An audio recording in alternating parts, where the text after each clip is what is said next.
Эгерде сиздин креатининиңиз көбөйүп, бөйрөгүңүз начар иштеп жатса, бул видео сиз үчүн.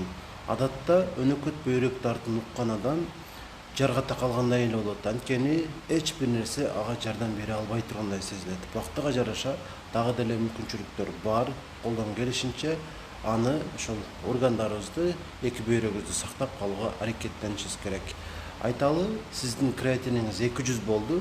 Ушул 200'дү эң эле аз дегенде бир жарым жыл андан ашырбай, ашып кетсе бир 250'ге чейин кылып сактап жүрө алсаңыз, андан ары коркунуч деле калбайт. Анткени организм ушунчалык өлчөмдөгү креатининге ылайыкташып калат дагы, бөйрөктүн калган функциясы аткарып, ушун өзүн жакшы сактай берет.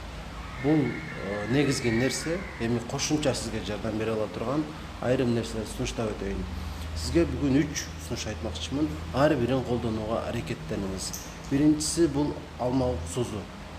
Өтө көп ичиш шарт эмес. Бир күндө 2 жолу 1 чай кашыктан ичсеңиз жетиштүү. 1 чай кашык алма уксузун 1,5 стакан суга кошуп ичип аласыз. Бул бөйрөктү сактоого жардам берет. Ал эми экинчи нерсе болсо бул селдерей. Түштүк жакта чинсай деп да айтабыз. Муну тамакка кошуп жесеңиз болот, же салатка кошуп көбүрөөк жеген аракет кылыңыз. Чинсай эмне кылат десеңиз, ал мочевинаны азайтып берет. Ушундай жардамы бар. Ал эми үчүнчү нерсе болсо бул дистилленген суу. Эмне үчүн дистилленген суу ичүү керек? Себеби өнөкөт бөйрөк тартында организмде ушул креатин эле көбөйбөстөн башка витаминдер жана ошондой эле микроэлементтердин дагы, мисалы фосфор, калий, ушулардын дагы чыгып кетүүсү кыймыл кылат. Ошондуктан суу аркылуу болсо дагы аларды организмге азыраак киргизип турсак, бир кыйла өзүбүздүн ушул бөйрөгүбүзгө жардам берген болобуз.